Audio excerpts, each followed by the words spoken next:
What is up, y'all? Got a full day of eating for you today. I'm gonna bring you through basically everything I eat in a day. I'm bulking, so I'm gonna show you everything I eat to shoot for around minimum 200 grams protein a day. Usually get a little bit more than that. Um, I weighed in at 185 this morning weight. So I mean, some people might say like, "Hey, you're eating over 200 grams of protein a day. You only need 1 gram of protein per pound of body weight. You're eating way too much protein. That's a waste." But like, in my opinion, I don't know. I've seen and heard some stuff that more protein, more muscle. Like there was a study, I think it showed 1.3 grams of protein per pound of body weight showed more growth than like the 1 gram per body weight. And then that was the cap of that study. So it could go even higher. So I figure worst case scenario, as long as I'm still getting enough carbs and enough fats in, and then I can eat more protein, worst case scenario, I'm not using that protein and I'm just like, it's just running through my system and it's not being used. Does that suck? Yeah. But like, as long as I'm hitting all my other macros, why not get more protein for the chance of more gains? That's just my thought process. It might be stupid. It might not make sense, but it's been working for me. So that's what I do. Anyways, we got meal number one right now. It's my 150 grams of egg whites plus 3 whole eggs in that bad boy. And then as my dessert, I have oatmeal. I think it's 150 grams of oatmeal, 100 grams of blueberries, and 10 grams of almond butter. So that's breakfast. I'm actually gonna go train right after this meal. Usually I wouldn't train until after meal number 3, but um, it's the weekend and I wanted to go get some early training and get the training out of the way today. So I'm gonna train after meal number 1. So I'm gonna eat all this, and then I'm gonna get my like pre-workout and intra-workout shake all made up, and I'll show you what I'm doing for that as well. But I'm gonna eat this quick and then get to all of that and get to training. So yeah, I'll catch you when I'm making my pre-workout and whatnot. All right. All right. Next, like I said, we got to get our pre-workout and intra-workout. Pre-workout, we're still running the Bum Essentials. Loving that pre-workout. I get just great energy, great pumps, all the fun stuff. Code RSHAYFIT if you want to save yourself some money on all of your raw nutrition supplements. Um, yeah, and then just intro workout. Intro workout's pretty simple, I'm not gonna lie. We take water bottle, Gatorade powder. I use Gatorade powder as my carb powder just because like it's convenient to run to Walmart and just grab a tub of this. It's fairly cheap. I do about half a scoop, which is like roughly 80 calories, but if you wanted to be precise and accurate, you would scale it out and get the 23 grams of that powder. But I'm bulking. I'm not in prep. It's not the end of the world if I go a little bit over and it's actually more like 90 calories. Like it won't kill me. So don't over stress things unless you're like deep into a prep and you want to be perfect. Then I mean, I guess. But also sometimes it's not even worth like stressing yourself out over that stuff because stress can lead to less gains. Also, this is where I put my creatine in. I used to do it post workout in like a shake, but I don't always drink protein shakes after the workouts because I can usually get all my protein from whole food sources now. If I need a protein shake, I will still use them as like a supplement, but I don't always use them. So creatine in there as well. And then in the intra shake, last thing I do is I actually put a little bit of pink salt in there. Why pink salt over normal salt? And honestly, I don't even know how much I put in. I just like shoot a couple twists. Guess I think the sodium helps me with my pumps. Honestly, it might be placebo, it might not. And I use pink salt over just like regular white table salt because um pink salt looks cool. No, because pink salt it's more like raw. It has a little bit more magnesium in it and maybe potassium or zinc. It's got a little bit extra kind of like micronutrients in it. It's super marginal. Literally, there's probably no actual benefit from using pink salt over normal salt, but I like it, so that's why I do it. And it might be like placebo, jeepers. It might not. I have no idea, but that's what I do. That's why I do it. So that's my intra shake. I just sip on this literally throughout the workout. I try to make it last my whole workout, but if it can't, it can't, and then I'll just refill my water bottle with water, obviously. So yeah, that's the intra shake. So I'm gonna make some actual pre now, drink that, and then I think I'm gonna eat a banana. Yeah, I have one more banana. You can see it's it's getting a little old. I swear bananas go bad so quick. Maybe I just buy them when they're too ripe and then they go bad quicker. But I literally bought these like 5 days ago or less, and they're already looking like this is my last one. So I'm gonna eat this before it actually goes bad and give me a little bit extra carbs before my workout. So banana and pre-workout, and then I'm gonna go work out. I have an upper day today, but um, I literally just posted last week a video of my upper day, so I'm actually gonna be recording tomorrow's workout, and I'll throw some clips in right after this meal, like when I'm done talking of that workout. It'll be a leg day, and I'll voice over, tell you what I'm thinking on, what I'm doing for that leg day. So you'll see a leg day. I'm gonna go hit an upper day, but yeah, we'll go do that workout, and then you'll see me in the kitchen for meal number 2.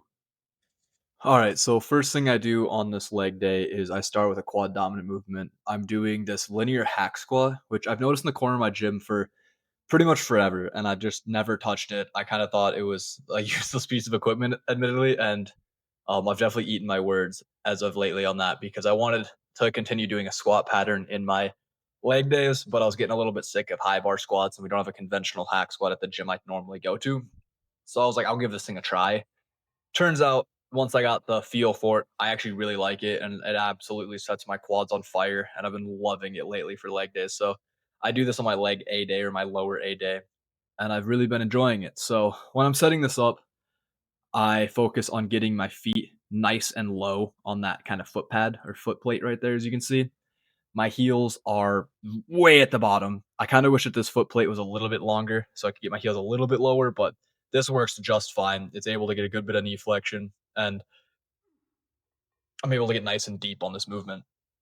If you have something similar to this and maybe you're not as flexible or something, it's okay to put your feet a little bit higher. Just make sure that you're getting good depth and driving through your heels, and make sure you're not way too high on the foot pad because then it's going to turn more into a hamstring and a glute movement. If you're trying to target quads, keep the feet as low as you can without the heels coming off the foot pad, if that makes sense. So that's what I'm doing here. I do 2 top sets, just like I do on my upper days for every movement, just like I do on my other lower day for every movement. I always stick to kind of 2 top sets. So doing 2 top sets here, I think I'm doing 275 today. And then once I'm done with those 2 top sets, I take the 25s off, drop it down to 225, and I do a quick drop set, do a couple reps there, and then I drop it down to 135. Last drop set, do a couple reps there, and that finishes it off for those hack squats. After hack squats, I go into an RDL because I like to alternate my hamstring and quad movements just so I give each muscle group a little bit of time to rest. So now I'm doing RDLs to focus on glutes and hamstrings. Main thing with RDLs is I'm focusing on keeping a nice straight back. It helps if you kind of like have thoracic extension. So bring your chest up a little bit. So make sure you have a nice strong chest, pushing kind of upwards, and then bracing the core to keep your core and back nice and tight. And then focus on pushing those hips back and pushing your butt towards the wall behind you, and feel that good stretch in those hamstrings. Once you feel a really good, nice deep stretch, you don't have to go all the way to the ground. You can start bringing it up right there. So get to the stretch and then come right back up. And as you're bringing it back up on the concentric, make sure you're squeezing through those glutes as you bring it up. And you should be golden right there. Next, I go into my leg extensions, going back to quads to let my hamstrings and glutes rest a little bit. On hamstring or on leg extensions, I'm putting the seat to the second to last position. So almost all the way back. I think my machine that I'm on goes to 8. I have it on setting 7. And that just helps me get a little bit deeper stretch in those quads. And then a big thing with leg extensions, don't just force the weight around. Make sure you're driving and feeling it through your quads. Like your quads are actually what are contracting to bring that weight up. And then make sure you keep it controlled. Don't just drop the weight and don't just throw it up. Like get to the bottom, keep it controlled. Do a slight pause. You don't have to pause for that long and then come back up. And you should be set there. Lastly, I do my hamstring curls, which pretty simple. I mean, you just set the machine and then I don't like to lean over the machine personally. I like to stay in a locked in position. It just helps me make sure I'm progressing each week because the form and like each rep is as consistent as possible, so it can help me kind of track and progress. But if you like to lean over the machine for a little bit deeper stretch, that's also totally okay. After hamstring curls, I didn't film it, but I usually do some calves. I'll just go on a leg press, load it up, do some calf raises, 8 to 12 reps, 2 sets, pretty simple stuff. So yeah, I'm not neglecting calves. I do those as well, but that was pretty much it for the workout. So let's get back to this full day of eating. All right, meal number 2, post-workout meal. This is my I call this my dog food meal, because it's super bland and boring, like I imagine dog food is.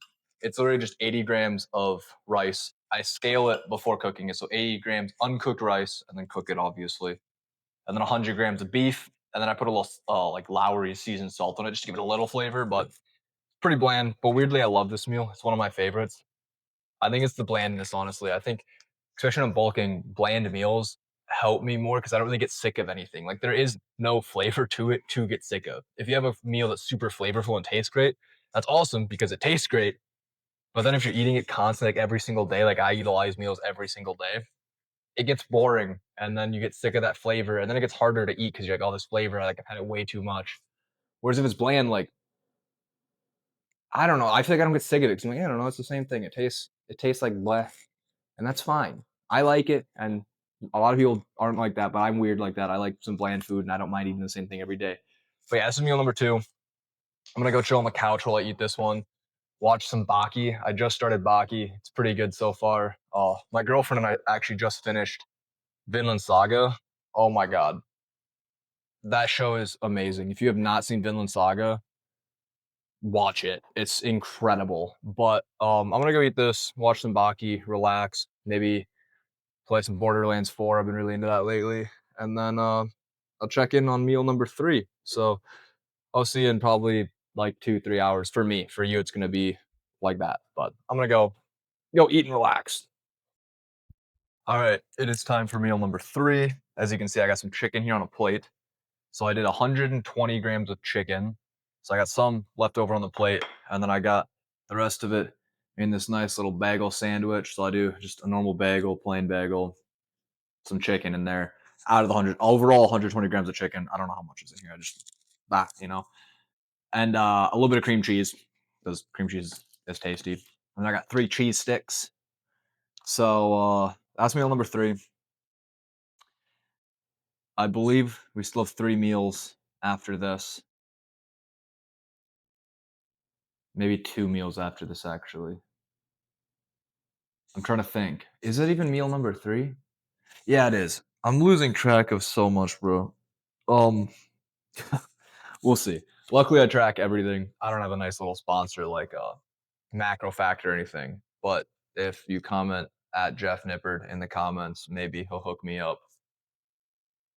Maybe Jeff. Maybe. Anyway, I gotta eat this, and then I'll keep tracking it on what I use to track. And we'll see where we're shaking out at. So I'm gonna eat this meal, and then I'm gonna go take my dog for a walk. And then yeah, he just heard me in his head just like, huh? Go for a walk? Yeah, see, look at this little guy. So we're gonna eat this meal and then go for a walk, right, buddy? Yes, we will.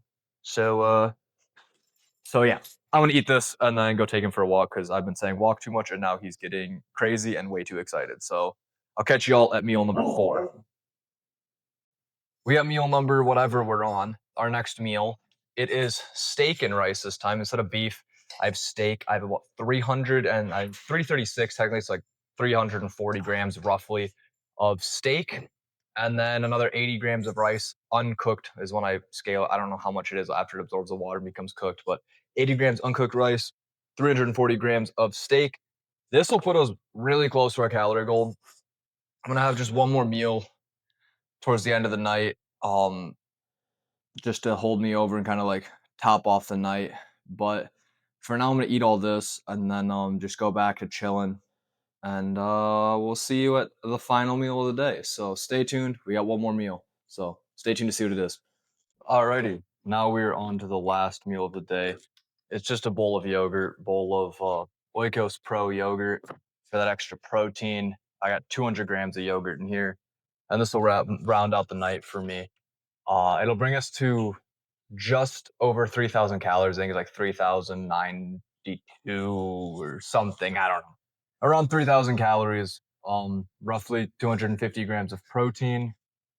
I think it's about 280, so almost 300 grams of carbs, and then a little under 100 grams of fat. I think 90 grams of fat or something.